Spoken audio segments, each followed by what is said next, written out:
बहुत बहुत साधुवाद। आज के दूसरे दिवस में आपका सहभागिता है। आपका समय आपने जो इस कोर्स को आपने दिया है, तो निश्चित ही इस कोर्स से जो हमारा विषय है या विषय के भीतर जो हमारे अलग अलग मुद्दे हैं, अलग अलग सब टॉपिक है, उस टॉपिक के तरफ आज हम धीरे धीरे आगे बढ़ने वाले हैं। हमने कल देखा था कि हमारा इस कोर्स का उद्देश्य क्या है, कि हमारे मन को और ध्यान की जो हमारी गहराई है, स्पष्टता है, उसे हमें अनुभव करना है।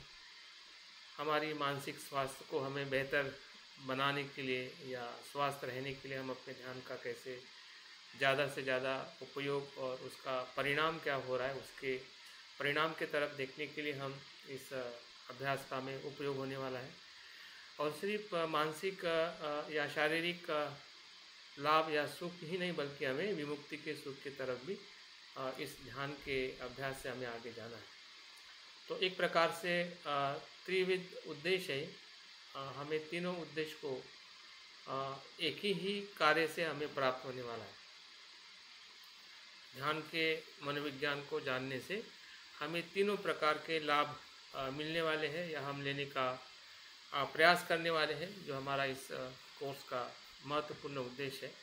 और उसी उद्देश्य की तरफ आगे बढ़ते हुए हमने कल देखा है कि आधुनिक मनोविज्ञान में मन की परिभाषा, व्याख्या क्या जो आधुनिक मनोवैज्ञानिक उन्होंने कैसी की है, और साथ साथ में हमने ये भी थोड़ा देखने का प्रयास किया कि हमारा मस्तिष्क, जिसको हम ब्रेन कहते हैं, वो हमारे मन के किस प्रकार से प्रभाव में आके वो अपने शरीर को या हमारे जीवन को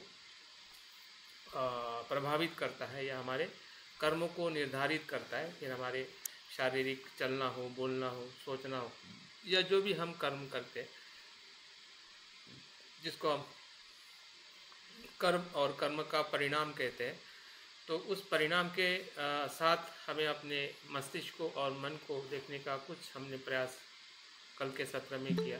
और आज सुबह के ध्यान में भी हमने वही अभ्यास एक चिंतन और अनुभव के माध्यम से समझने का हमने प्रयास किया है कि ध्यान को आधार बनाकर जो ध्यान का हमारा फार्मूला है या हमारे पास एक प्रक्रिया है, सजग होके जैसे हम सांस को, अपनी भावनाओं को देखते हैं, उसी प्रकार से हमने अपने 3 स्तर का जो मन है, जो आधुनिक वैज्ञानिकों ने बताया है, और उसका थोड़ी जानकारी लेकर हमने अपने खुद के मन को देखने का प्रयास किया है कि हमारा सचेत मन क्या होता है, अर्ध जागरूक मन क्या होता है, और अजागरूक मन क्या होता है, और किस प्रकार से हमारे मस्तिष्क के साथ या ब्रेन के साथ उसका तालमेल होता है या उसका प्रभाव।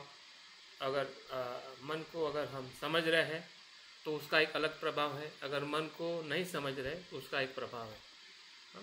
तो अज्ञान और प्रज्ञा और सजगता और अजागरूकता, ये जो हमारा मार्ग है, अगर हम मार्ग पे चल रहे हैं, जागृति के मार्ग पर, तो उसका मस्तिष्क और हमारे शरीर पर अनुकूल परिणाम होगा, सुखदायक परिणाम होगा, जिस परिणाम को हम फल कहते हैं, सुख कहते हैं, आनंद कहते हैं।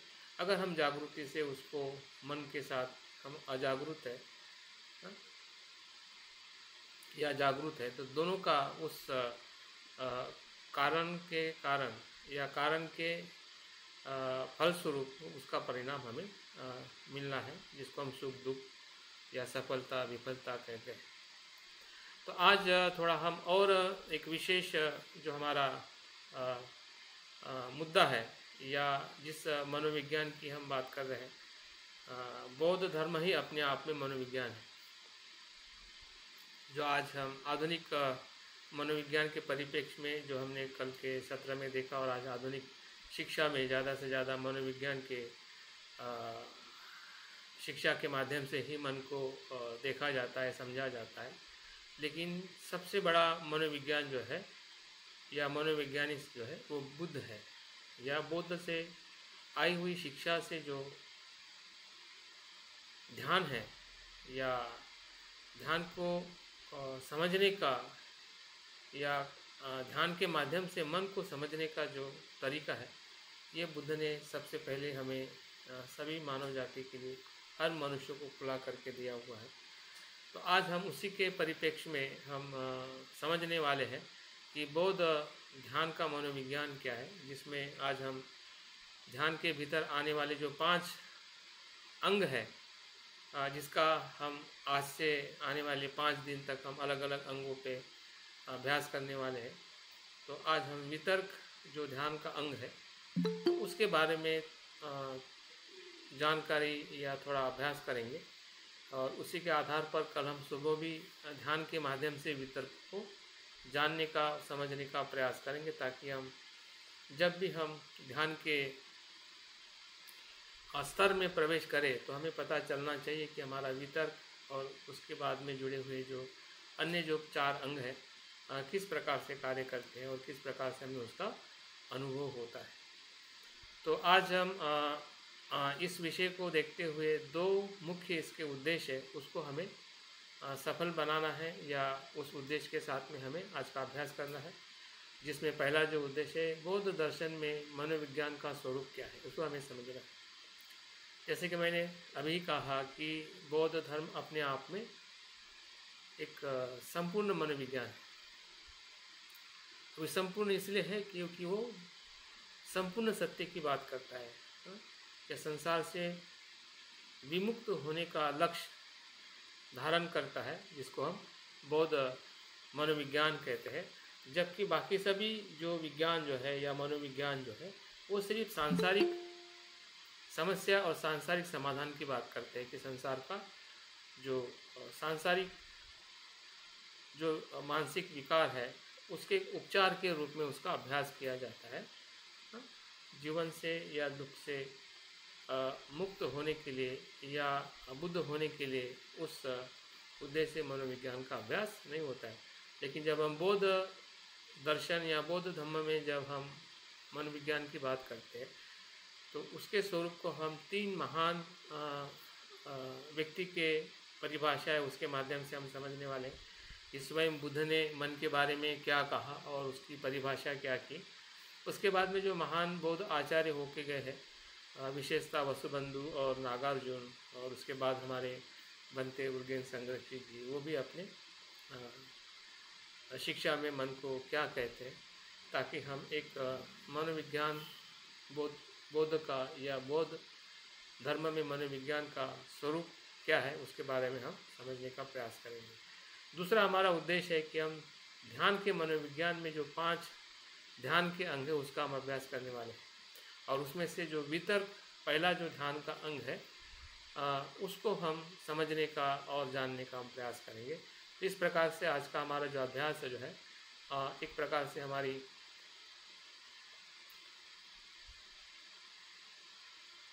इस वर्कशॉप की जो मूल धारा है, इसी के साथ में जुड़ी हुई है।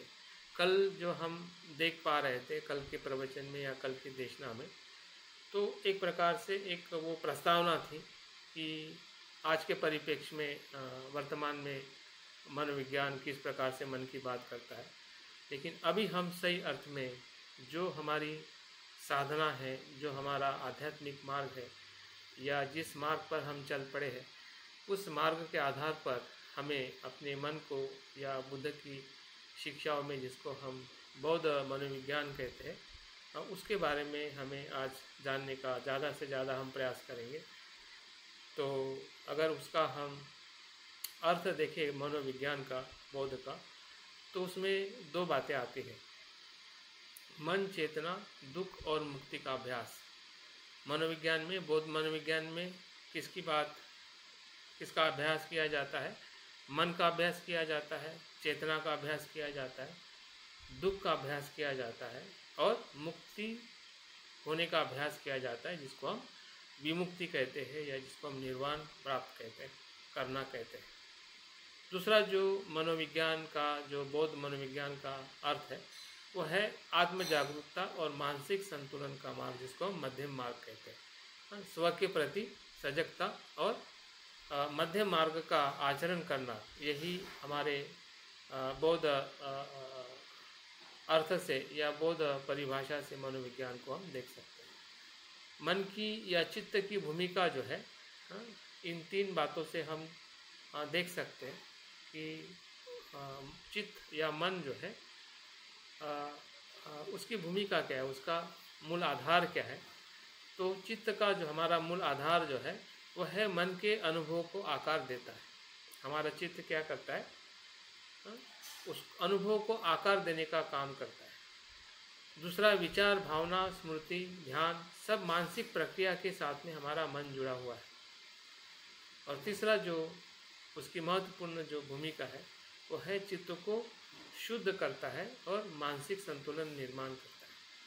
तो इस प्रकार से जब हम बौद्ध मनोविज्ञान को लेके जब हम बातें कर रहे हैं तो ये हमें सभी को पता है और हमने अनेकों बार इसका अभ्यास किया है।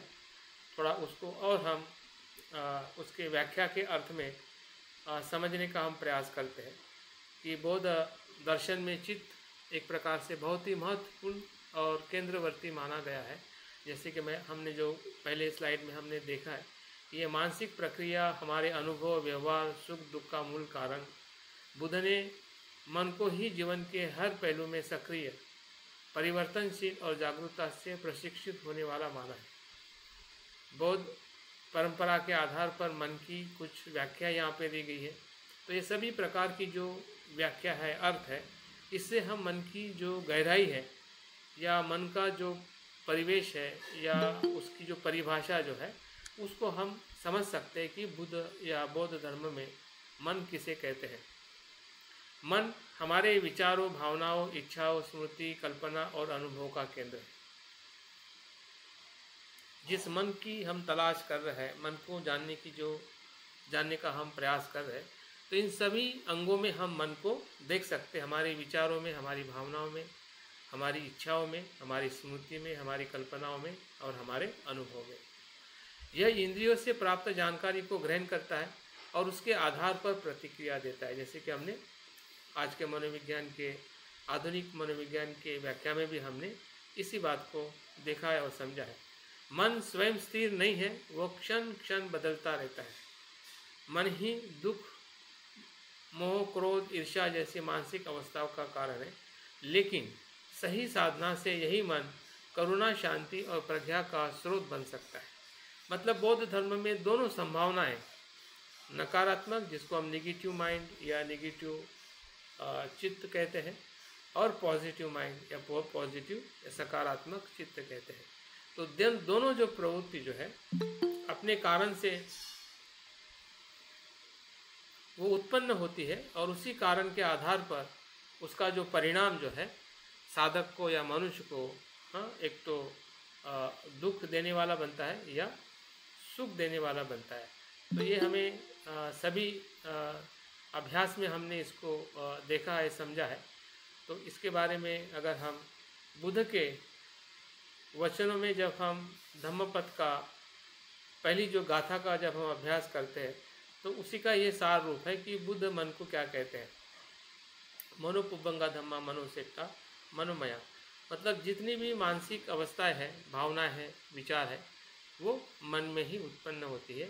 मन उसका केंद्र है और केंद्र ही है ऐसा ही नहीं, तो सभी हमारे विचार जो है मनोमय है।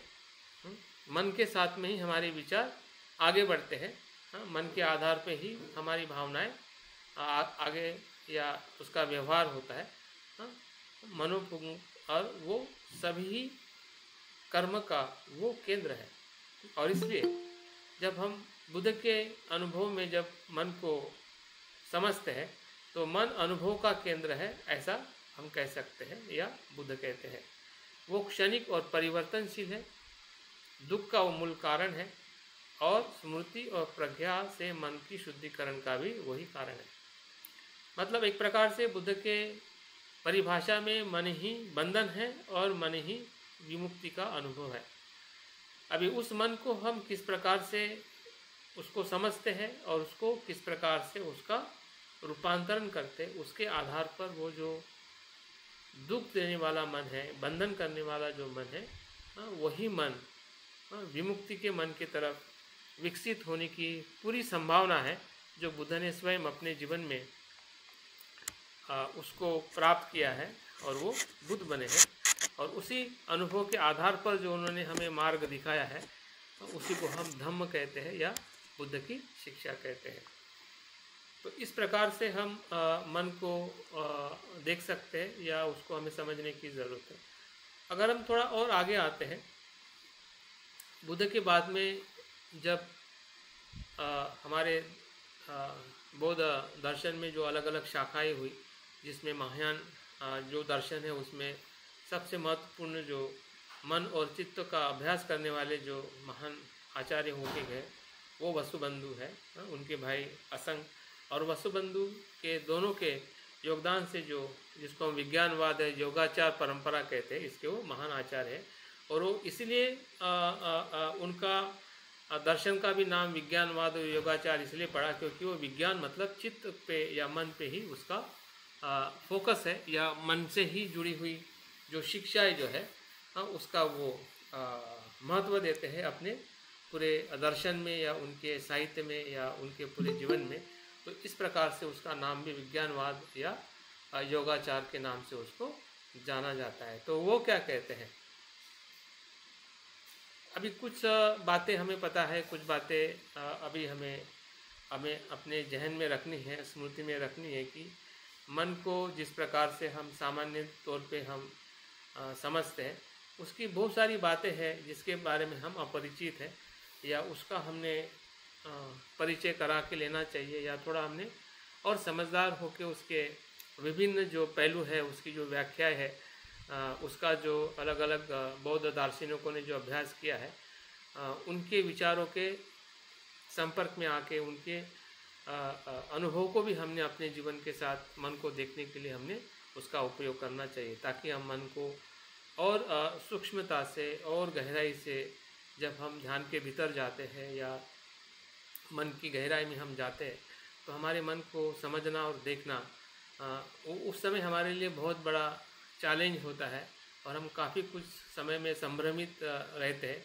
और हम समझ नहीं पाते कि हमारे मन के भीतर क्या हो रहा है और क्या किस दिशा से हम जा रहे हैं, क्योंकि हमारे पास में बहुत छोटी और मर्यादित हमारे पास जानकारी होती है, या हमारा अभ्यास सीमित होता है और हमें पता ही नहीं चलता है कि मन के भीतर और क्या चीज़ें होती है जिसको मन का अनुभव या ध्यान का अनुभव हमारे लिए एक प्रेरणादायी बन सकता है। इसलिए अलग अलग हमारी जो बौद्ध आचार्य है उनके दर्शन का हमने थोड़ा तो भी ज़रूर अभ्यास करना चाहिए, जो हमारे लिए उपयोगी है, और हमारे मन को जानने के लिए हमें उनकी जो बताई हुई जो शिक्षा है या कुछ उनकी समझ है उस समझ के साथ हम अपनी समझ को या अपनी प्रज्ञा को हमने बढ़ाना चाहिए। और इसी के कारण मैंने वसुबंधु के अनुसार या उनके मत में मन क्या है उसमें 4 बातें उन्होंने अपने मन को लेके बताई है कि चित्त ही अनुभव का आधार है। इसमें आलय विज्ञान आधार चित्त की बात की है, एक क्षणिक है और ध्यान और साधना से मन शुद्ध होता है। मतलब जैसे बुद्ध ने अपने वचनों में कहा है उसी के आधार पर उन्होंने अपने दर्शन में एक नए प्रकार के अनुभव को उन्होंने जोड़ा है, नया शब्द उन्होंने अपने अनुभव में जोड़ा है, वो है आलय विज्ञान। बुद्ध भी आलय विज्ञान की बात करते हैं। जब हम प्रतीत्य समुत्पाद में जब हम अज्ञान और संस्कार का जो जोड़ देखते हैं कि अज्ञान से संस्कार उत्पन्न होता है, तो ये जो भूतकाल का जो 2 प्रकार की जो निदान है, ये भूतकाल के मन का स्वरूप है, और भूतकाल का मन ही एक प्रकार से हमारा आलय विज्ञान है, जो हमारे पूर्व के कर्म से जो उसकी छाप जो संस्कार जो हमारे चित्त में स्टोर होते हैं या वो संग्रहित होते हैं उसी को आलय विज्ञान कहा जाता है। और वसुबंधु ने उसको उस प्रकार से समझाने का या हमें समझने के लिए उस शब्द का प्रयोग किया है, जिसको हम आलय विज्ञान कहते हैं, जिसको हम आधार चित्त कहते हैं या स्टोर माइंड कहते हैं। हाँ, ये जैसे कि अगर हम कल हमने अभ्यास किया था सिगमंड फ्राइड ने जो मन को 3 स्तर में जो बांटा था, एक ऊपरी स्तर, मध्य स्तर और एक नीचे का स्तर, तो ये नीचे के स्तर का मन है जिसको आलय विज्ञान कहते हैं। और उसमें हमारे सभी प्रकार के संस्कार है, प्रवृत्ति है, अनुभव उसमें संग्रहित होते हैं कि सुबह से लेके जो कुछ भी हमने कर्म किए हैं उसकी जो ब्लूप्रिंट है, एक प्रकार की छाप है, इसी स्टोर के अंदर वो, इसी मन के अंदर वो संग्रहित हो जाती है। और फिर से हम कुछ कर्म करते हैं, और वो कर्म के साथ फिर वो जुड़ जाते कि हाँ मैंने जो कल सुना था वो ऐसा है और ऐसा नहीं है। जैसे कि अभी उदाहरण के तौर पे अगर हम यही देखें कि मैं जो मन के बारे में बता रहा हूँ, तो अभी मैं बता रहा हूँ, लेकिन हो सकता है कि इसके बारे में आपने इसके पहले भी सुना होगा, पढ़ा होगा किताबों में या और किसी के प्रवचनों में। तो उस समय जो आपने सुना है, पढ़ा है, वो कर्म का होने के साथ या बाद में उसकी जो छाप जो छूट गई है, ब्लूप्रिंट छूट गई है, वो इसी ही आलय विज्ञान में स्टोर हो गई है या हो गई थी। अभी वो वहाँ पे बीज रूप में वहाँ संग्रहित हुए थे वो अनुभव। अभी जैसा फिर से आप उस विषय के बारे में सुन रहे हैं, अभी जो मैं बता रहा हूँ, तो वो आपकी जो पूर्व की जो स्मृति जो है, वो स्मृति या वो जो बीज संस्कार जो है, अभी जो आप सुन रहे हैं वर्तमान में, उसको रिस्पॉन्स दे रही है, वो प्रतिक्रिया दे रही है या फिर वो प्रतिसाद दे रही है, और जिससे आपका जो ज्ञान है वो कंटिन्यू प्रोसेस में आप उसका अनुभव ले पा रहे हैं। हाँ, अगर पहली बार कोई व्यक्ति अगर पहली बार सुन रहा है आलय विज्ञान को, तो वो उसका संस्कार अभी इस समय में वो आ जाएगा। जब आप नेक्स्ट टाइम जब फिर से इसके विषय के बारे में जो सुनोगे, पढ़ोगे, तो अभी सुना हुआ, पहली बार सुना हुआ जो संस्कार जो हमारे मन में छाप बन के अगर स्टोर हो जाता है, तो आने वाले समय में जब आप फिर से उसको सुनोगे, फिर से पढ़ोगे, तो फिर से ये संस्कार जो अभी बना है वो संस्कार उस समय आपको क्रिया, प्रतिक्रिया और प्रतिसाद देने के लिए मदद करे। तो ये जो चक्र जो है, मन को समझना जितना सरल है उतना ही कठिन है।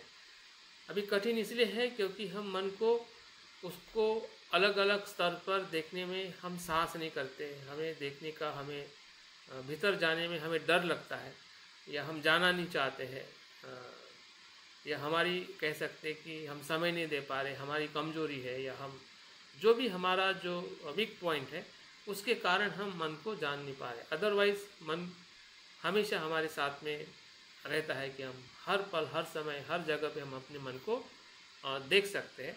और देखने की जो स्मृति जो है, अगर स्मृति का अगर हम विकास कर रहे हैं, तो निश्चित ही वो स्मृति जो है, सजगता जो है, हमें मन को देखने के लिए हमें वो कितना भी गहरा हो, कितना भी वो सूक्ष्म हो, फिर भी मन की स्मृति से उसको देखा जा सकता है। और देखने से वो सरल दिखने लग सकता है कि ये कितना सरल है, शांत है, निर्मल है। भले वो उसके पहले हमें बहुत कुछ कठिन लग रहा था, लेकिन जैसे जैसे हम उसके पास में जाते हैं तो उसकी सरलता, शुद्धता का हमें अनुभव होने लगता है, जब हम उसके क्षणिकता का अनुभव लेते हैं। अभी मन को देखना कठिन इसलिए लगता है कि हमें जो मन को या जीवन को देखने का हमारा जो गलत दृष्टिकोण है, जिसको हम 4 प्रकार के विपर्यास कहते हैं, कि जो अनित्य है उसको हम नित्य देखते हैं, जो अनात्म उसको आत्मा देखते हैं, जो दुख है उसको हम सुख देखते हैं, जो अशुभ है उसको हम शुभ देखते हैं। तो ये हमारी बचपन से या पूर्व संस्कारों से जो हमें एक आदत पड़ी है देखने की, समझने की और सोचने की, उसी आदत से जब हम मन को भी देखना चाहेंगे, मन को भी समझना चाहेंगे, तो मन कठिन लगेगा और मन को हम समझ नहीं पाएंगे। लेकिन उसके अगर मूल स्वरूप में अगर उसको समझने का अगर हम प्रयास करते हैं, तो उसकी जो क्षणिकता है, अनित्यता जो है, वो बदलते हुए जब उसको हम देखेंगे, तो मन को देखना, उसके साथ में रहना, उसके साथ में चलना, एक बहुत ही बेहतरीन सफ़र हम अपने जीवन में आगे लेके जा सकते हैं, जिसको हम ध्यान का मार्ग कहते हैं। ध्यान का मार्ग जो है मन के साथ में चलने वाला मार्ग है।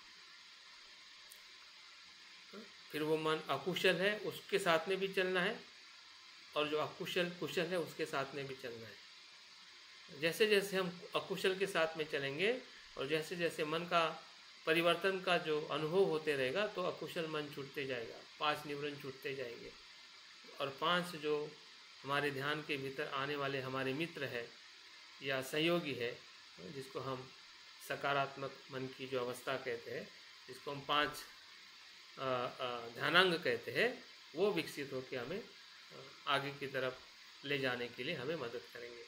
तो क्या मन से क्या हो सकता है और मन क्या है, इसके बारे में वसुबंधु ने जो बात बताई है, जो बुद्ध ने ही अपने वचनों में बताई है, लेकिन उसको थोड़ा एक अलग नाम देके या उसका विश्लेषण करके, जिसके बारे में हम आने वाले समय में भी या सत्र में भी हम उसको और बार बार अभ्यास करेंगे, क्योंकि हमारा विषय ही ध्यान का मनोविज्ञान है।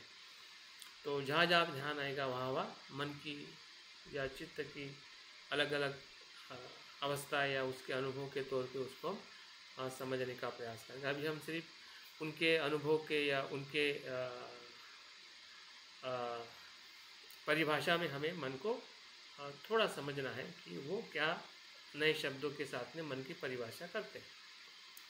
जब हम नागार्जुन की तरफ आते हैं तो नागार्जुन भी शून्यता शब्द के साथ में मन की परिभाषा करता है।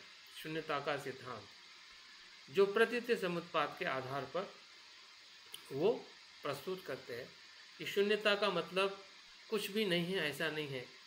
शून्यता का मतलब यह है कि शून्यता के भीतर जो कुछ भी नहीं है, स्वतंत्र ऐसा कोई अस्तित्व नहीं है, उस अर्थ से उसमें वो भाव है। लेकिन स्वतंत्र अस्तित्व, नित्य अस्तित्व नहीं होना मतलब वहाँ पे कुछ नहीं होना, इस अर्थ से नहीं। नित्य अस्तित्व नहीं होना, स्वतंत्र अस्तित्व नहीं होना, उस जगह पे प्रतीत समुत्पाद का अस्तित्व होना। मतलब उस अनुभव में मन, प्रतीत समुत्पाद और शून्यता के या मध्यम मार्ग तीनों शब्द एक दूसरे के साथ में जुड़े हुए हैं। जब हम नागार्जुन की बात करते हैं तो माध्यमिका के नाम से भी उनका नाम प्रचलित है, शून्यता के सिद्धांत से भी उनका नाम प्रचलित है। जब वो शून्यता की बात करते हैं तो दूसरे जगह पे वो ऐसा बताते हैं कि शून्यता मतलब प्रतीत समुत्पाद, प्रतीत समुत्पाद मतलब शून्यता, और उसी शून्यता और प्रतीत समुत्पाद को उन्होंने मध्यम मार्ग कहा है। मध्यम का मार्ग मतलब यह है कि ये नहीं है या वो नहीं है, ये है या वो है।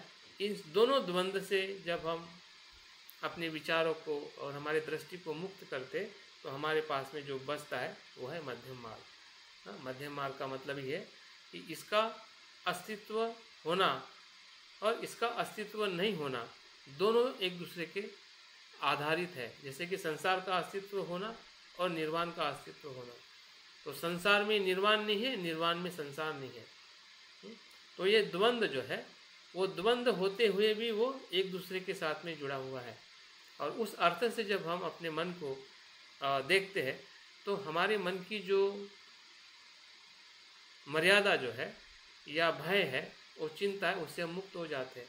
क्योंकि संसार से बाहर आना मतलब निर्वाण नहीं है, या निर्वाण में जाना मतलब संसार को छोड़ना नहीं है। इस द्वंद्व में हमेशा हम विचलित रहते, भयभीत रहते कि अगर मैं संसार को छोड़ दूंगा, परिवार को छोड़ दूंगा, क्या होगा? निर्वाण को अगर प्राप्त करूंगा तो संसार का, समाज का क्या होगा?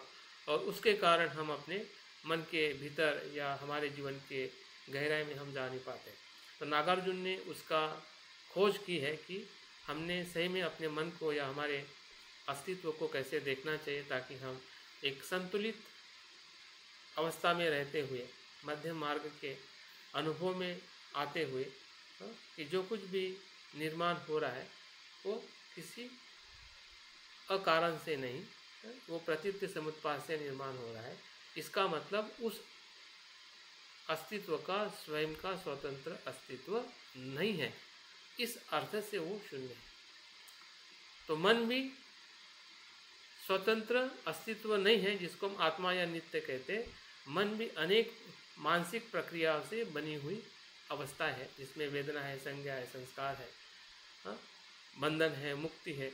ये सभी अवस्थाओं का एक संग्रह है, जिसको हम चित्त कहते हैं, जिसको मन कहते हैं। वो अपने आप में मन स्वतंत्र अस्तित्व नहीं है।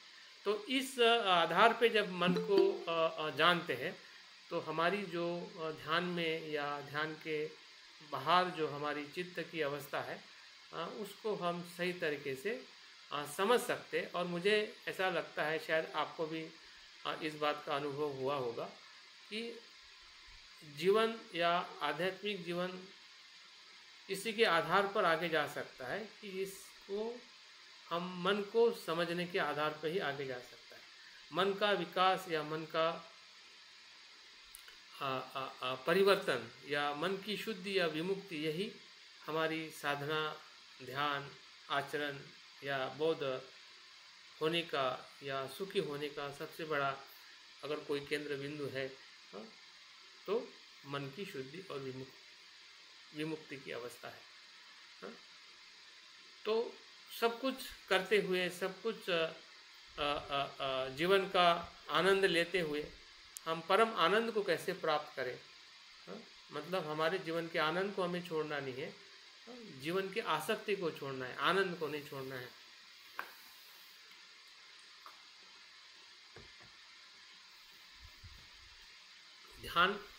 ध्यान का आनंद भी लेना है, संसार के भौतिक वस्तुओं का भी आनंद लेना है, लेकिन जो अनित्य है उस आनंद में हमें फंसना नहीं है।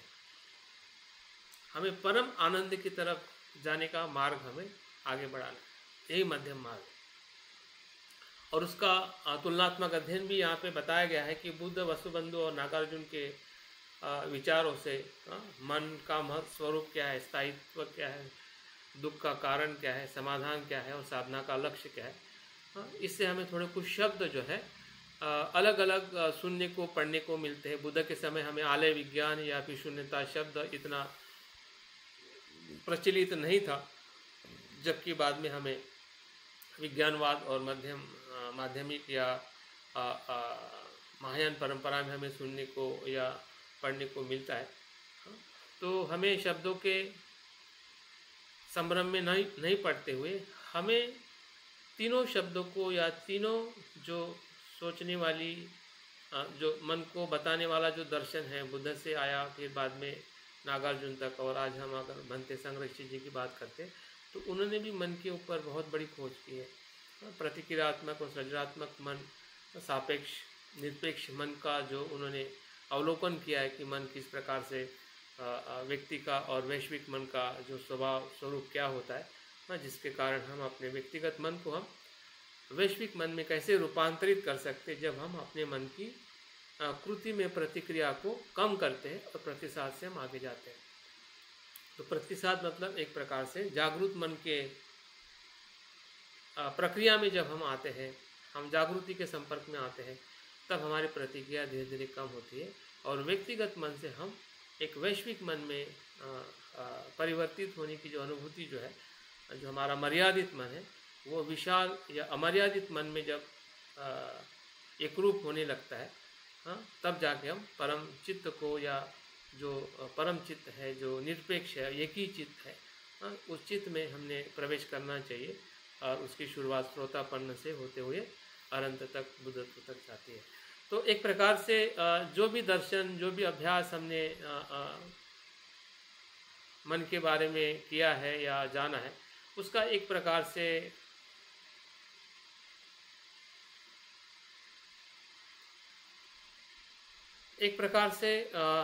एक सामूहिक अवलोकन है। क्योंकि जब हम किसी प्रवास में निकलते हैं तो हम बहुत कुछ अभ्यास करते हैं, उसका मैप पढ़ते हैं, वो मैप पढ़ते हैं, उसकी जानकारी लेते हैं और सब कुछ जानकारी लेने के बाद फिर हम अपनी अंडरस्टैंडिंग के साथ, हमारी समझदारी के साथ फिर हम निर्णय लेते हैं कि मुझे इन सभी बातों में से थोड़ी थोड़ी ये बातें मुझे समझ में आ रही हैं, जो मुझे अपने सफ़र में मुझे मदद कर सकती है। और ताकि हम किसी भी समय में, किसी भी जगह पे अगर हम रुक जाते हैं और हमें समझ में नहीं आता है, तो हो सकता है कि उनके जो सुने हुए अनुभव है वो हमें मार्ग दिखाएंगे और हम उनसे आगे जाने का प्रयास करेंगे कि हम अपना मन कैसे देखते हैं और कैसे हमें आगे जाना है। तो अल्टीमेट तो चलना हमें ही है, या हमारा प्रयास हमें ही करना है, लेकिन हम उतने जागरूक नहीं हैं, प्रज्ञावान नहीं है। इसलिए हमें प्रज्ञावान व्यक्तियों से या जागरूक व्यक्तियों से, जो उनका जो अनुभव है, उनका जो विश्लेषण जो है मन को समझने का या ध्यान को समझने का, इसलिए उनके शब्दों को या उनके वचनों को हमें एक प्रकार से रॉ मटेरियल जैसा या एक आहार के जैसा उसका हमें उपयोग करना है। लेकिन खाना तो हमें ही है और ऊर्जा हमारे भीतर ही निर्माण होनी है जब हम सही अर्थ में उसका भोजन करेंगे और हम उसको समझेंगे।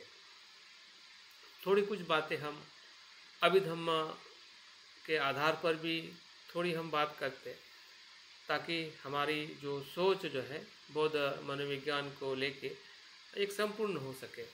जब हम चित्त और चैतसिक के शब्दों को सुनते हैं तो इसमें कभी कभी हम बहुत ही क्या कहते हैं अस्पष्ट रहते हैं और उसके तरफ बिल्कुल हम देखते ही नहीं है कि चित्त और चैतसिक क्या है। बहुत सामान्य, चित्त मतलब मन, चैतसिक मतलब हमारे विचार।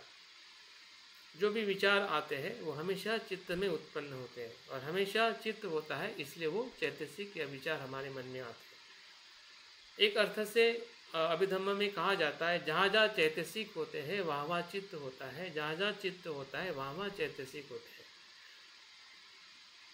मतलब दोनों का जो संबंध जो है अभिन्न है।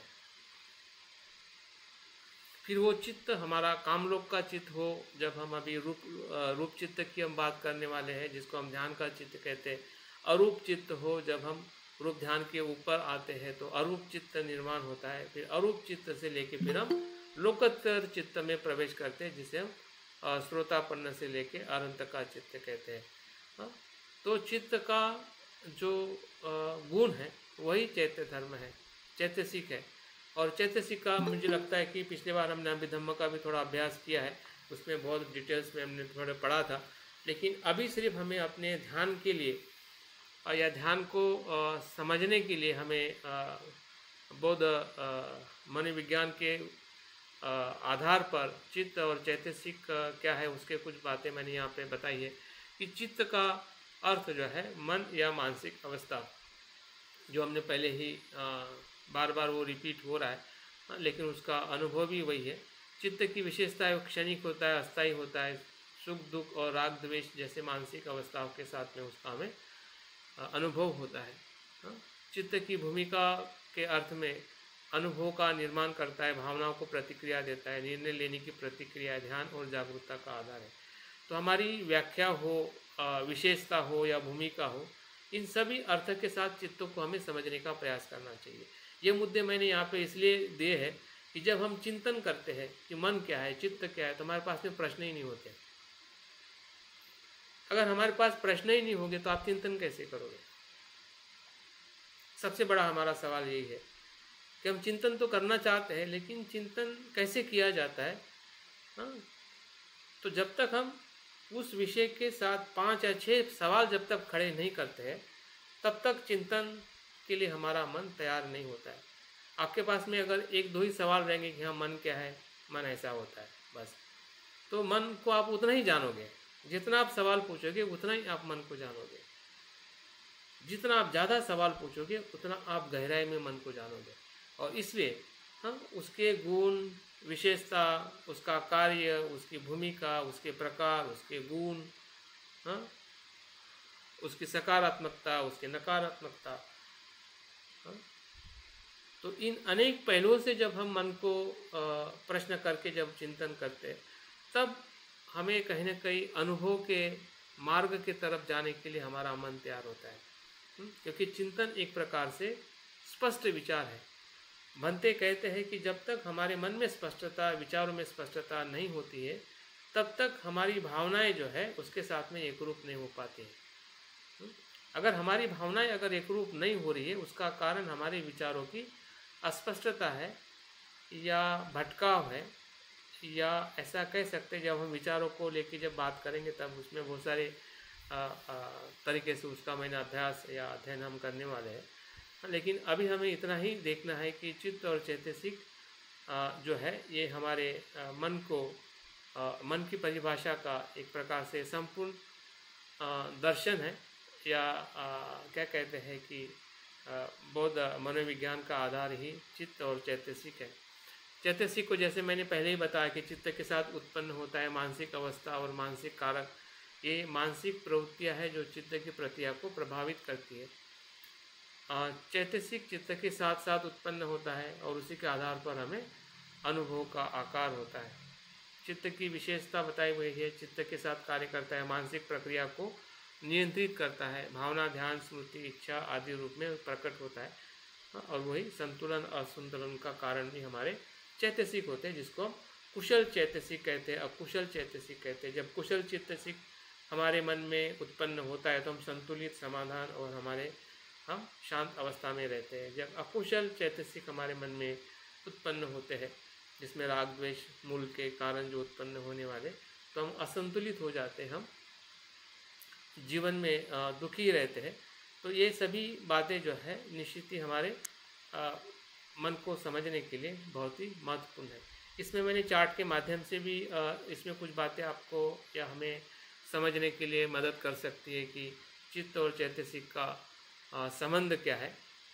जैसे कि उनकी चेतना के अर्थ में या क्षणिक परिवर्तन के अर्थ में, ध्यान और प्रतिक्रिया के अर्थ में, तो वो दोनों का संबंध जो है, अगर हम चैतसिक को समझते हैं तो चित्त को समझ सकते हैं, चित्त को समझते तो चैतसिक को समझ सकते हैं। तो इस अर्थ से जो हम अगर ध्यान के भीतर जो आने वाले जो 5 अंग है, अभी ध्यान के भीतर आने वाले 5 अंग है, उसको चित्त और चैतसिक में आप कैसे देखोगे? ध्यान के इस चित्त को, जिसको हम 4 रूप ध्यान कहते हैं, उस रूप ध्यान की अवस्था को रूप चित्त, रूपावचर चित्त कहा जाता है चित्त के स्तर में। और इसी रूपावचर चित्त में अगर चैतसिक देखते हैं, इसके चैतसिक क्या है, तो ये 5 चैतसिकी धर्म है, जिसको हम वितर्क, विचार, प्रीति, सुख, एकाग्रता कहते हैं। मतलब रूपावचर चित्त और 5 चैत्य धर्म, जिसका हम अभ्यास करने वाले हैं। इसलिए मैंने इसको चित्त और चैतसिक के संबंध को यहाँ पे मैंने समझाने का प्रयास किया, ताकि आने वाले समय में हमें अस्पष्टता ना हो कि हम किसका अभ्यास कर रहे हैं और हमारे साथ में उसको हमें कैसे देखना है। कि हमारे रूपावचर चित्त को देखते हुए या अनुभव करते हुए हमें इस 5 चैत्य धर्म का हमें अवलोकन करना है, जिसमें ये रूपावचर चित्त के संपर्क में आने से या ये 5 ध्यानांग उत्पन्न होने से हमारे मन में रूपावचर चित्त का विकास होता है। अन्यथा अगर रूपावचर चित्त उत्पन्न नहीं होता है, विकसित नहीं होता है, तो हमारा चित्त कामावचर चित्त में होता है, कामलोक में होता है।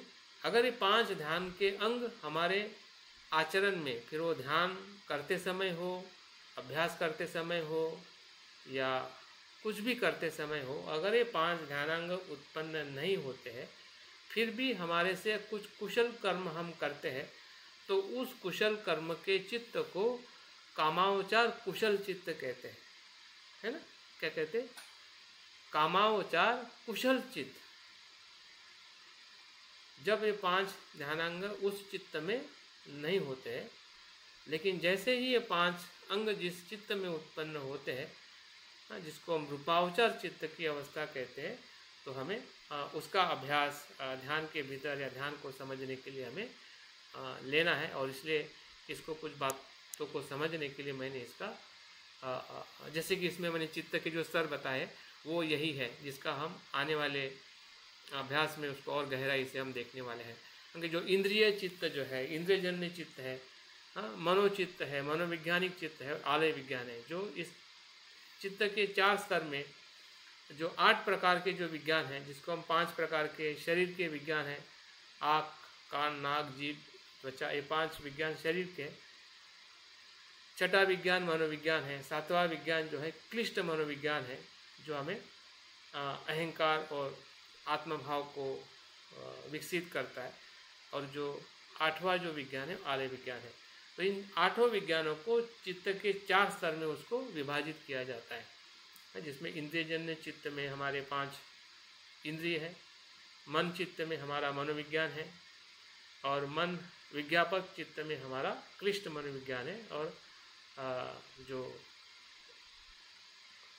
स्टोर विज्ञान है या अजागरूक माने उसको आलय विज्ञान के रूप में कहा जाता है। तो ये मैं इसलिए हमें इसको समझने की ज़रूरत है ताकि हम कहाँ से कहाँ जाने वाले हैं, ध्यान से हम कहाँ से कहाँ जाने वाले हैं, जिसमें इसका थोड़ा और इसका विस्तृत मैंने इसमें विश्लेषण किया है कि इंद्रिय चित्त क्या होता है। हाँ, अभी इसको शब्दों में समझने से अच्छा है कि हम कल के ध्यान के सराव में उसको हम समझने का प्रयास करेंगे। हाँ, कि इंद्रिय चित्त मतलब इंद्रिय जो 5 इंद्रियों के संपर्क में आने से हमारा चित्त जो उत्पन्न होता है, हाँ, मन के विचारों के कल्पनाओं और आसक्ति या द्वेष या जो भी हमारे मन में उत्पन्न होता है उसके आधार पर जो चित्त होता है, फिर वो सकारात्मक भी हो सकता है और नकारात्मक भी हो सकता है। हाँ, दोनों स्वरूप में वो चित्त हमारे जीवन में उसका अनुभव हम ले सकते हैं। वैसे ही जो बौद्धिक विश्लेषण करता है कि मैं हूँ, मेरा है, हाँ, मैं और औरों में जो भेद करता है, हाँ, मन से और इंद्रियों से और सूक्ष्म मनोविज्ञान, जिसको हम वैज्ञानिक भाषा में अर्ध जागरूक मन कहते हैं और बौद्ध भाषा में उसको क्लिष्ट मनोविज्ञान कहते हैं। अभी मैं ये शब्द इसलिए आपको रिपीट कर रहा हूँ ताकि आधुनिक मनोविज्ञान में हमारा बौद्ध मनोविज्ञान किस प्रकार से संपर्क या किस प्रकार से उसका संबंध है, ताकि हम एक साथ में दोनों दृष्टिकोण को समझ सके कि आज का मनोवैज्ञानिक मन को कैसी परिभाषा या उसका अनुभव करता है और बुद्ध की शिक्षा में बुद्ध से आई हुई शिक्षा किस प्रकार से मन की परिभाषा करती है। दोनों के थोड़े शब्द या कुछ समय या कुछ चीज़ें अलग अलग हो सकती है, लेकिन दोनों का भी जो उद्देश्य जो है उतने ही गहराई में मन को देखने का और समझने का हमारे लिए सबसे महत्वपूर्ण एक प्रकार से कह सकते हैं कि मदद हम उनसे ले सकते हैं ताकि हम अपने मन को समझ सकें। हमारे मन को समझना हमारी सबसे बड़ी ज़रूरत है और उस ज़रूरत को पूरा करने के लिए हमें दोनों स्वरूप में जो मनोविज्ञान की जो बातें आज का विज्ञान और बुद्ध की शिक्षा कर रही है, तो अभी हम थोड़ा और एक स्टेप आगे बढ़ने का हम प्रयास करते हैं, जिसको हम कहते हैं ध्यान आधारित मनोविज्ञान। अभी तक हमने मनोविज्ञान की बात की और बहुत सारे पहलुओं से हमने मनोविज्ञान को, बौद्ध मनोविज्ञान को हमने देखा।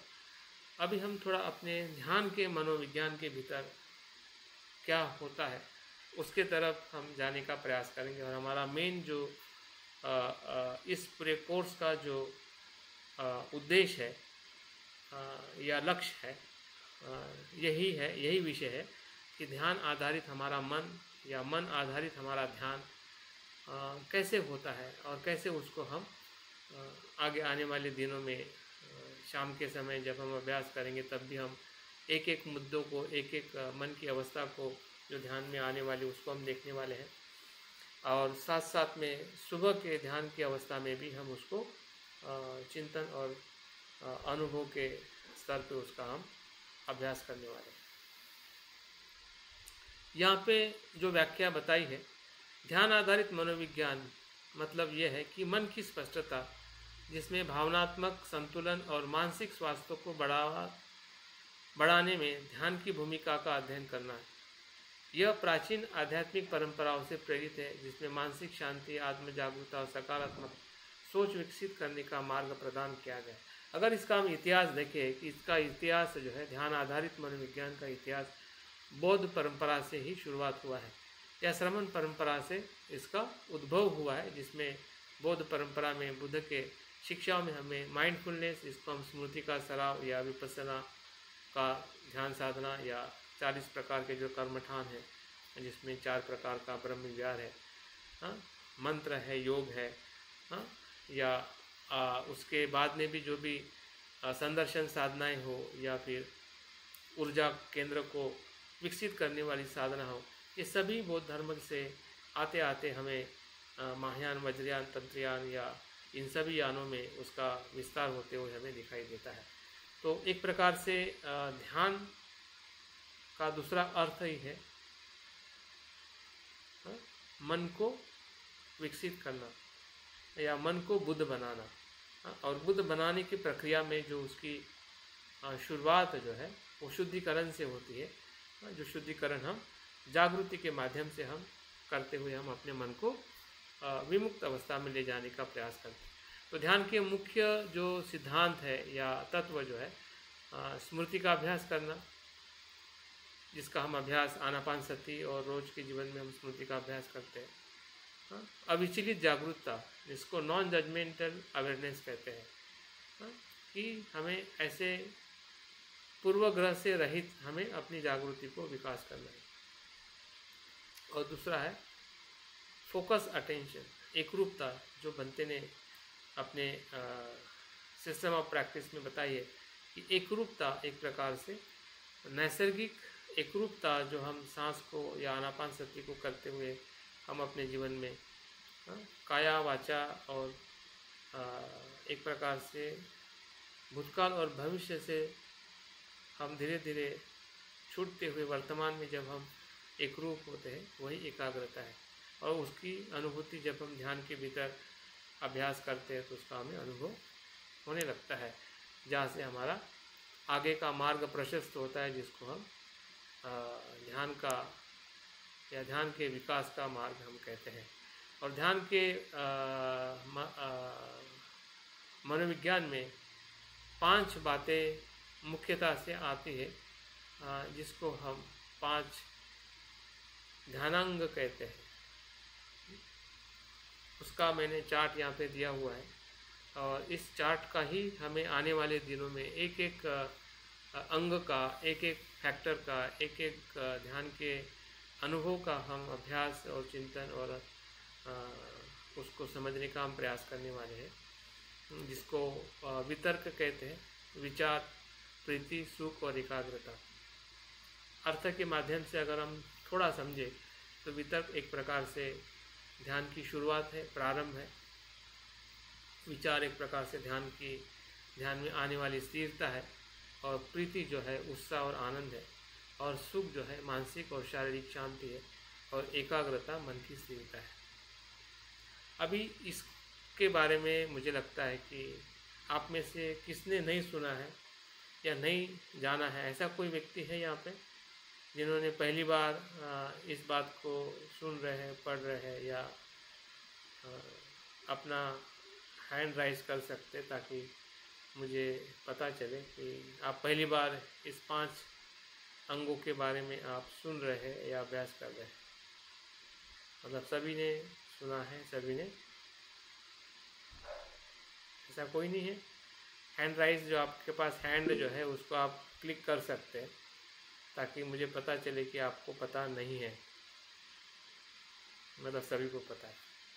चलिए ठीक है। और हाँ, अशोक जी को पता नहीं।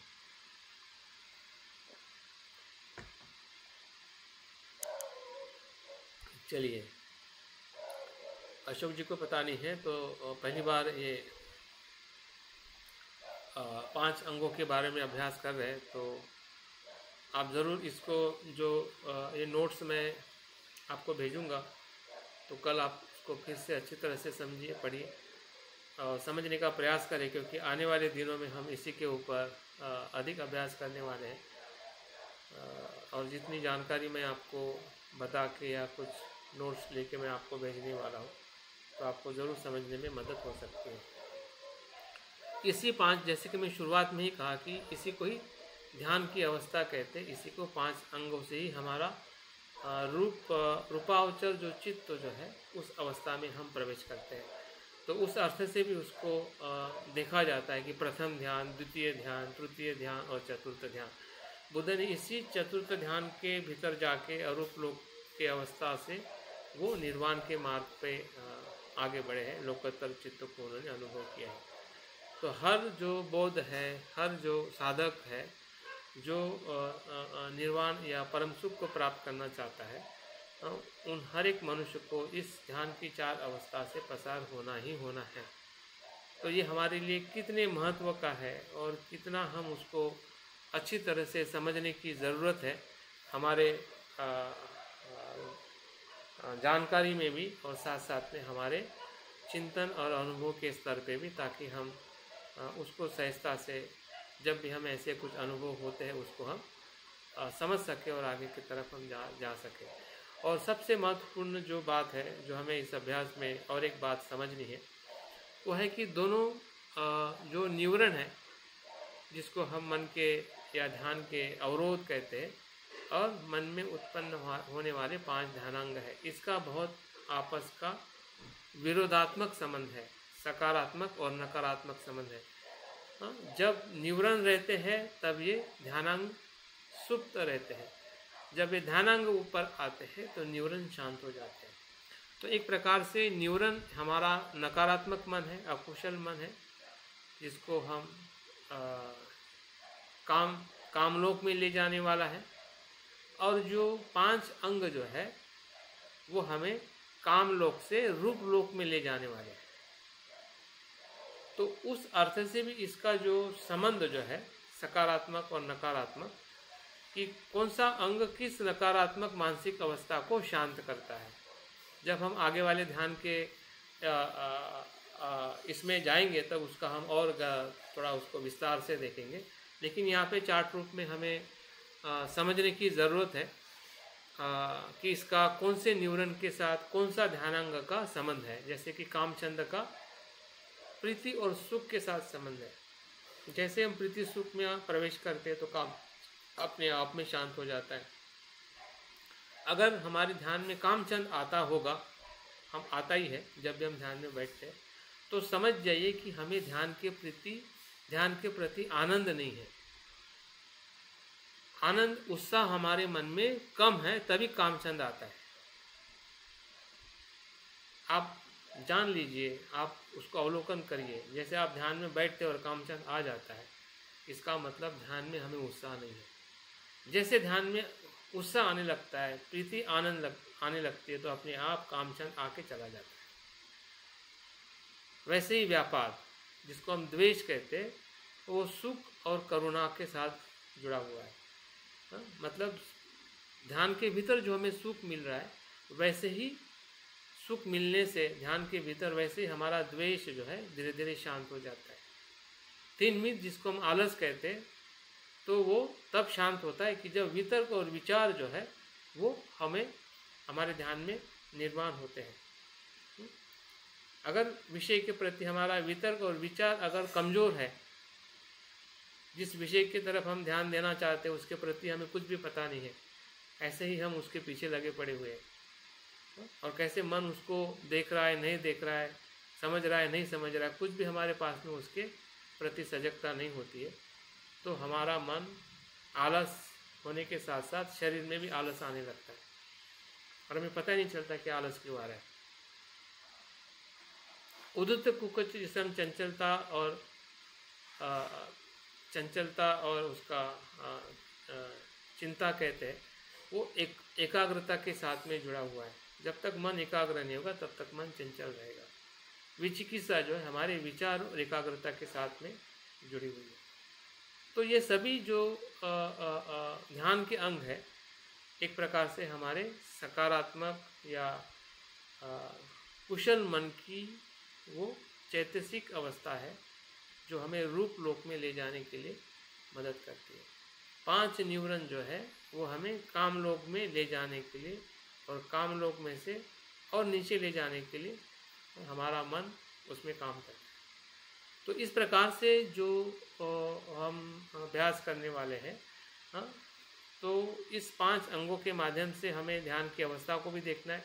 इस 5 अंग के माध्यम से हमारे 5 न्यूरन कैसे शांत होते हैं, और जब जैसे शांत होते हैं उसको उपचार समाधि कहते हैं, और जैसे हम 5 अंगों के साथ में आगे जाते हैं वो अपर्णा समाधि कहते हैं। तो उपचार समाधि और अपर्णा समाधि का जो एक अनुभव जो है, उस पूरे अनुभव के साथ हमें इसको समझने का मौका या हम ले सकते हैं, या आगे हम और अच्छी तरह से इसको समझ सकते हैं। अभी कुछ बातें मैं वितर्क पे कुछ बात करके मैं अपनी बात को यहाँ पे पूर्ण करूँगा। वितर्क क्या है? वितर्क उसका अर्थ जो है मन का किसी विषय या वस्तु की ओर पहला प्रवर्तन। क्या है? मन का किसी विषय या वस्तु की ओर पहला प्रवर्तन मतलब पहली सोच, प्रारंभ। जैसे कि अभी हम यहाँ पे वर्ग के लिए बैठे हैं, वो प्रारंभ चित्त था जब हमने सोचा था कि हमने बैठना है। उसके बाद में बैठने के लिए हम हमेशा सोचते रहे, क्षण प्रतिक्षण मुझे बैठना है, बैठना है, बैठना है, सुनना है, बैठना है, सुनना है, बैठना है, सुनना है, तब तक आप बैठे हुए।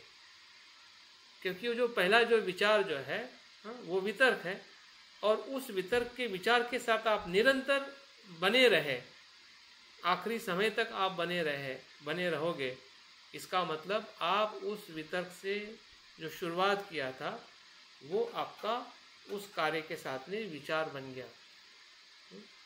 तो विचार तब आगे कंटिन्यू होता है कि जब प्रारंभ होता है। तो इस अर्थ से वितर्क कितना महत्वपूर्ण है, उसको इनिशियल थॉट कहते हैं, या थॉट का उत्पन्न होना, अच्छा करने के लिए या बुरा करने के लिए।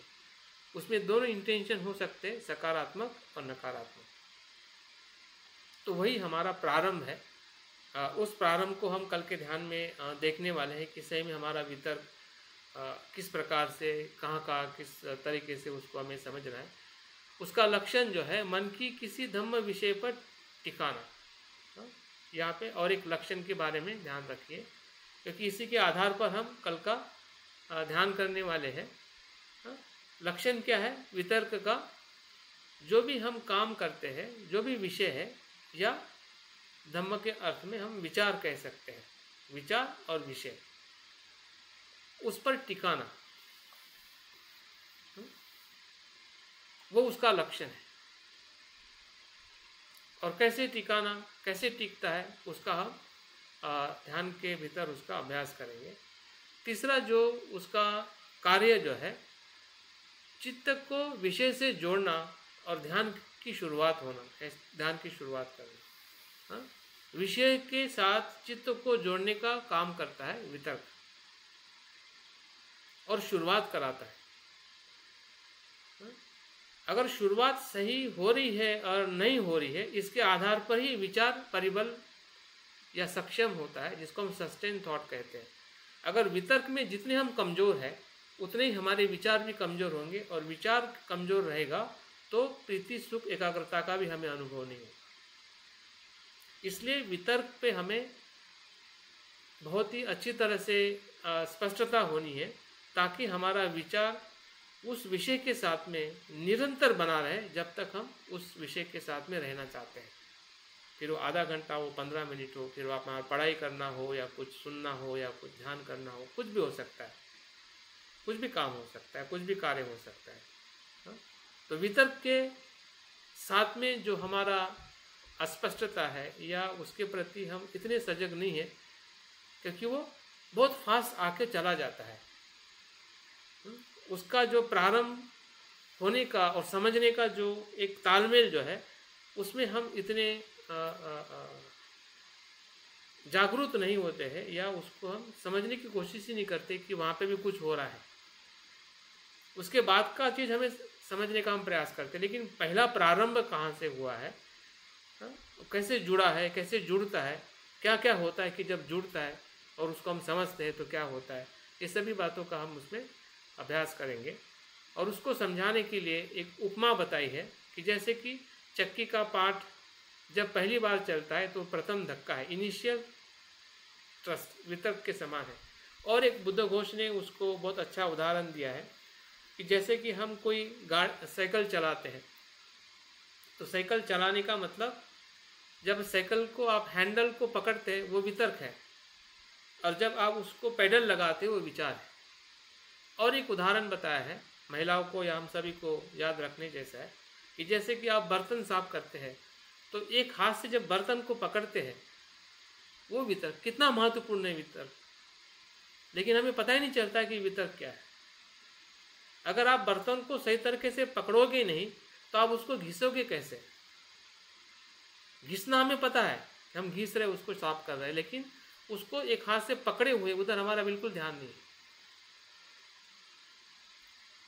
तो एक हाथ से पकड़ना और दूसरे हाथ से उसको घिसना, तब जाके हमारा जो विचार जो है वो एक दिशा के तरफ जा सकता है कि जब वितर्क को हम सही तरीके से समझे, नहीं तो वो विचार में जो क्या कहते हैं उसमें ऊर्जा नहीं होगी। अगर हम एक ही पक्ष को हम देख रहे हैं कि हम क्या कर रहे हैं, लेकिन किसके साथ में कर रहे हैं, अगर वो हमें समझ में नहीं आएगा तो हमारा जो विचार जो है इतना मजबूत और सक्षम नहीं होगा कि जो हमें प्रीति सुख और एकाग्रता के तरफ लेके जा सके। और इसलिए हमें उसको समझना है, क्योंकि उसको अभिधम संगनी में या अभिधर्म में इसको क्या कहते हैं पन्नति चैतसिक के अंतर्गत माना गया है।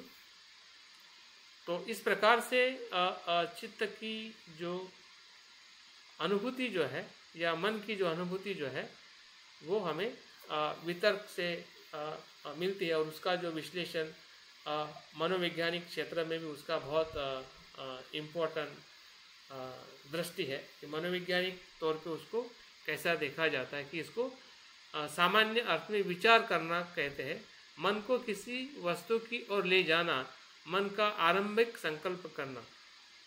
और ध्यान में वितर्क का अर्थ है मन को किसी विषय या ध्यान वस्तु, जिसको हम ऑब्जेक्ट कहते हैं, जो हमारा ऑब्जेक्ट जो है ध्यान में 40 प्रकार के ऑब्जेक्ट होते हैं जिसको कर्म स्थान कहते हैं। और अधिकतर हम सांस या मैत्री भावना गुण और सांस पे हम ध्यान का प्रयोग करते हैं। उसको पहली बार उसको निर्देशित करना कि मुझे वो करना है, उधर मेरे मन को ले जाना है, उस विषय के साथ मुझे संपर्क करना है, उस विषय के साथ में रहना है, ये वितर्क है। जितना वो बढ़ेगा उतना विचार उसके साथ में विकसित होगा। अगर पहले में ही अगर हम इतने सफल नहीं हो रहे हैं या हमें पता नहीं चल रहा है कि वितर्क को किस प्रकार से उसके साथ संपर्क में लाया जाए, किस प्रकार से मन में उसका विकास हो रहा है, किस गति से, किस जगह से, किस प्रकार से वो हमारे अस्तित्व में जुड़ा है, तो निश्चित ये वो हमें वितर्क समझ में नहीं आएगा। और वितर्क के साथ जो विचार भी जो है वो समझने में हमें बहुत कठिनाइयाँ हो सकती है और हम संभ्रमित हो सकते हैं। और इसलिए बौद्ध मनोविज्ञान के अनुसार वितर्क जो है चित्त के साथ जुड़ा हुआ है, जिसको हम चैतसिक कहते हैं। इसका उगम मन के प्रवाह या स्ट्रीम ऑफ कॉन्शियसनेस में तब होता है जब मन किसी विषय वस्तु के विचार और धम्म पर केंद्रित होता है। और अभिधम्म के अनुसार वितर्क मन का मनोनयन है, इनिशियल एप्लीकेशन, इनिशियल प्रारंभ। अगर प्रारंभ में गलती है तो समझ जाइए कि हर जगह पे गलती वैसे ही दोहराते रहेंगे कि जो प्रारंभ में हुई है। तो प्रारंभ में गलती ना होना और उससे बचना या उस गलती को सुधारना या उस गलती का पुनरावृत्ति नहीं होने देना, यही हमारे पूरे इस ध्यान के या इस अभ्यास को करने का जो हमारा उद्देश्य है। क्योंकि हमने इसको वितर्क को अनेकों बार हमने इसका अभ्यास किया है, लेकिन कहीं ना कहीं हमेशा हम सिर्फ 2-3 मिनट में ही उसकी बात करते हैं कि हाँ मन में वितर्क विचार प्रीति सुख होता है और इस प्रकार से ध्यान की पहली दूसरी तीसरी अवस्थाएं होती है। लेकिन उसका हम गहन तरीके से उसको समझने का, अलग अलग परिप्रेक्ष्य में अलग अलग तरीके से उसको समझने का हम उतना प्रयास नहीं करते। तो ये वर्कशॉप हमें मौका दे रहा है या हम लेने वाले हैं कि हम सही अर्थ में अपने 5 अंगों को किस प्रकार से उसको हम समझें। और ये इसमें 2 मुख्य कारण बताए हैं जब हमारे वितर्क उत्पन्न होने की शुरुआत होते हैं, जिसमें हम सति या स्मृति कहते हैं। ध्यान में चुनी हुई कोई वस्तु को याद रखना मतलब स्मृति, ये इनिशियल है। अगर आप सांस को ही भूल जाए और सांस ही अगर आपको याद नहीं हो तो फिर क्या आएगा मन में, विचार आ जाएंगे भूतकाल और भविष्य के। तो ये सबसे मुख्य कारण है, मुख्य परिस्थिति है जब हमारा मन वितर्क में प्रवेश करता है। अगर हम उस वस्तु, जो चीज़ हमने चुनी है, जिसके ऊपर हमें फोकस करना है या ध्यान करना है, उसके प्रति हमने सजग या उसको स्मृति में रखना है कि मैं सांस पे ध्यान कर रहा हूँ, सांस पे ध्यान कर रहा हूँ, सांस पे ध्यान कर रहा हूँ, सांस पे ध्यान कर रहा हूँ। अगर ये स्मृति है तभी हमारा वितर्क जो है वहाँ पे संकल्प में परिवर्तित होता है, जिसको हम कह सकते हैं किसी विषय की वस्तु को पकड़ने के लिए, हाँ, संकल्प है, इंटेंशन जो है वहाँ पे विचार को आगे की तरफ लेके जा सकता है। अगर इंटेंशन में ही अगर गड़बड़ है या इंटेंशन के प्रति अगर हम सजग नहीं है कि मेरा इंटेंशन क्या है, इसी को ही अभिधम्म में योनिसो मनस्कार और अयोनिसो मनस्कार के नाम से परिचित किया जाता है। हाँ, ध्यान करने का और ध्यान नहीं करने का दोनों हो सकता है, कुशल करने का और अकुशल करने का।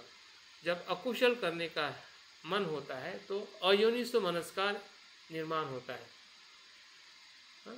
जब हम कुशल करते हैं तो योनिसो मनस्कार निर्माण होता है। ये मनस्कार को ही वितर्क के प्रारंभिक अवस्था में उसको हम देख सकते हैं, और वही मनस्कार फिर हमें आगे कर्म के रूप में, विचार एक प्रकार से कर्म है और वितर्क एक प्रकार से कर्म की शुरुआत है। तो अगर शुरुआत में अगर हमारा इंटेंशन को अगर हम समझ सकते हैं, अगर जागृति के साथ उसको देखेंगे या समझेंगे, तो वो सकारात्मक इंटेंशन के रूप में वो